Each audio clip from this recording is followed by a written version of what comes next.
Hi friends, திடீர்னு எங்களுக்கு நம்ம கார்பரேஷனில் இருந்தோம், அதே மாதிரி பேரூராட்சி அப்படிங்கிறதுல இருந்தெல்லாம் ஒரு ஃபோன் கால் வந்துச்சு. என்னென்னா நீங்கள் வரி பாக்கி வச்சுருக்கீங்க, அதை உடனடியாக வந்து கட்டிவிடவும் அப்படின்னாங்க.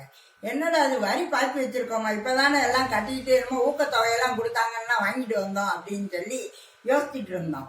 அப்புறம் போய் என்னதான் வரி பாக்கி இருக்குன்னு பார்த்தா 7 ரூபாய் வரி பாக்கி இருக்கிறது அப்படின்னு சொல்லி இது பண்ணாங்க. ஒரே தமாசா என்னன்னு கேட்டா, நம்ம அரசு வந்து என்ன பண்ணியிருக்குது, இந்த அக்டோபர்ல இருந்து வீட்டு வரியை கூட்டியிருக்கான்.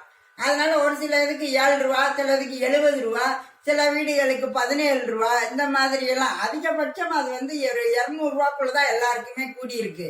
ஆனா இதை வந்து அந்த டயத்துலயே கேட்டு அவங்க வாங்கிக்கிடலாம், இல்ல அடுத்த முறை நம்ம கட்ட போகும்போது கேட்டு வாங்கிக்கலாம். அதை விட்டுட்டு அங்க இருந்து உங்களுக்கு வரி பாக்கி இருக்கிறதுன்னு ஐயோ நம்ம ஏதோ கட்டாம விட்டுட்டோமோ அப்படின்னு நம்ம ஒரு பதட்டத்தோட போய் அங்க பாக்குற மாதிரி இருக்கு.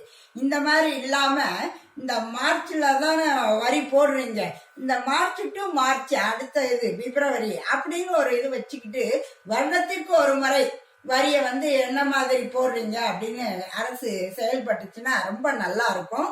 கட்டுறவங்களுக்கு ஈஸியா இருக்கும். ஏன்னா முந்தி வந்து 6 மாதத்திற்கு ஒரு முறைன்னு கட்டிக்கிட்டு இருந்தோம். இப்பெல்லாம் வருடத்திற்கு ஒரு முறை மொத்தமா போய் கட்டிட்டு வந்துடுறோம். அதான் எளிமையாகவும் இருக்குது.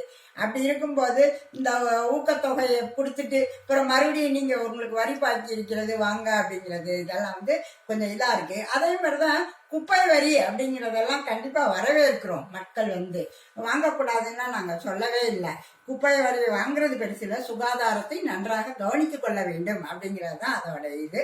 அதனால நம்ம வீட்டுல வாசல்ல குப்பையை வச்சோம்னா கண்டிப்பா அவங்க எடுத்துட்டு போகணும் அப்படிங்கிற மாதிரி ஒரு இதெல்லாம் சிஸ்டமேட்டிக்கா அரசு கொண்டு வந்தா ரொம்ப பாராட்டக்கூடியதாகும். ஓகேயா?